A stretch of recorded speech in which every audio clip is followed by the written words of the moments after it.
இந்த உலக வாழ்க்கையில் எல்லா விதமான மேன்மையை கண்ட அவருடைய பக்தனாகிய தாவீது ஒரு அற்புதமான வார்த்தையை சொல்லுகிறார். கேட்கும்போது ஆச்சரியமாக இருக்கிறது. நாம் கை கொண்டு வாழ்வோமானால் எவ்வளோ ஒரு மேன்மை, சிந்தித்து பார்ப்போமா? சங்கீதம் 119:96. சகல சம்பூர்ணத்திற்கும் எல்லையை கண்டேன், உம்முடைய கற்பனையோ மகா விஸ்தாரம்.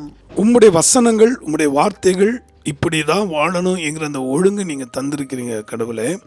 அவைகள் மகா விஸ்தாரம்ன்றார். இப்போ எப்படின்னா, வானத்துக்கு எப்படி எல்லை கிடையாதோ, எப்படி பூமியை அளந்து பார்க்க முடியாது, அதே போல் நம்முடைய வாழ்வில் தேவனாகிய கர்த்தர் காண்பிக்கிற இரக்கம், தயவு, அன்பு இவையெல்லாம் அளவிடவே முடியாது. ஆனால் தான் அவர் சொல்கிறாரு, எல்லாத்துடைய லிமிட்டையும் நான் பார்த்துட்டேன்றார். ஏன்னா he was a great king, isn't it? எவ்வளோ பெரிய ராஜா அவர் பார்க்காத செல்வமா அல்லது உயர்வா பதவியா, அவர் பார்க்காத ஜனக்கூட்டமா, எல்லா லெவலையும் பார்த்துட்டார்.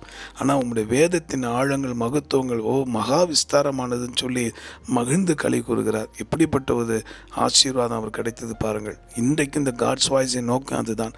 எல்லா இன மொழி பேசும் மக்கள் ஜீவ வார்த்தை அறிந்து அந்த வார்த்தை பற்றி கொண்டாலே போதும், அவர்கள் பத்திரமாய் பரலோகத்தை சேர்வார்கள். ஜெபிப்போமா?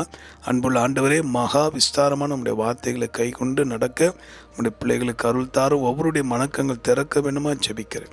அற்புதம் செய்துள்ளோம் ஆண்டவரே. வேடிக்காய் அல்ல, கடமைக்காய் அல்ல, உம்முடைய வார்த்தையை பாரத்தோடு பற்றி கொண்டு நடக்க அருள் தாரும். கிருபை பாராட்டும். ஜீவாதிபதி இயேசு மூலமாக வேண்டுகிறோம் எங்கள் நல்ல பிதாவே, ஆமேன். தேவனுடைய வார்த்தை மாறாதது. அவர் உங்களை ஆசீர்வதிப்பார். உங்களுக்காக திறப்பில் என்று ஜெபிக்கிற உங்கள் சகோதரன் Mani Iyer. God bless you.